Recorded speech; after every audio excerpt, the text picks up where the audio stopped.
अस्सलाम वालेकुम। I hope सभी लोग ठीक होंगे। बहुत सारी मैसेजेस हमारे पास आ रही है और कुछ कन्फ्यूजन जो है स्टूडेंट्स में है और होना भी चाहिए, क्योंकि जो फ्रेशर स्टूडेंट होते हैं जो इस बार अप्लाई कर रहे हैं कि जो सिलेक्शन है PMSSS में वो किस बेसिस पे होगा। मतलब कुछ लोगों को पता है शायद जेई के बेसिस पे होगा, नीट के बेसिस पे होगा या CUET के बेसिस पे। तो बहुत सारे कन्फ्यूजन्स यहाँ पे, तो मैं आपको ऑफिशियल जो इनका ये मेथोडोलॉजी है उसमें दिखाऊंगा।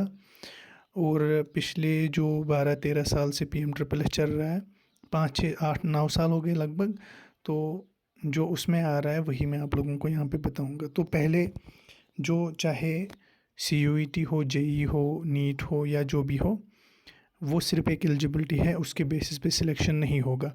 PMSSS में होली एंड सोली जो सिलेक्शन है, जो पिछले ईयर्स में हो रहा है और आज भी होगा, वो है on the basis of 12th marks. ठीक है। बाकी जो नीट, जेई, CUET है वो एक एलिजिबिलिटी है। तो यहाँ पे मैं आप लोगों को दिखाता हूँ ये मेथोडोलॉजी है। मेथोडोलॉजी में जो यहाँ पे अगर आप ये देखेंगे, जो रेड कलर में यहाँ पे लिखा है कि the merit list will be displayed on the students portal only subject to the declaration of result. ठीक। मगर उसके साथ लिखा है कि provisional merit list is generated based on class 12th या डिप्लोमा रिज़ल्ट। मतलब डिप्लोमा का तो छोड़ दो, ये दूसरे होते हैं स्टूडेंट। तो क्लास 12th के बेसिस पे पूरा का पूरा जो मेरिट लिस्ट है वो बना दिया जाएगा। ठीक है। तो जब तक क्लास 12th का रिज़ल्ट नहीं आएगा, जैसे CBSE का अभी तक नहीं आया है, तो तब तक आप लोगों का मेरिट लिस्ट नहीं आएगा और सिलेक्शन नहीं होगा।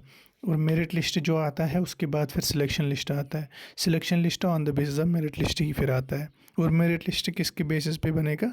12th मार्क्स पे। ये यहाँ पे क्लियर हो चुका है। ठीक है। तो होप कि अब आप लोगों का कन्फ्यूजन क्लियर हुआ होगा कि 12th के मार्क्स के बेसिस पे सिलेक्शन होगी PMSSS में, और पिछले 8-9 साल से ऐसा ही होता आ रहा है। ठीक। जो बाकी एंट्रेंस एग्जामिनेशंस है वो एक बस एलिजिबिलिटी है। ठीक। Thank you.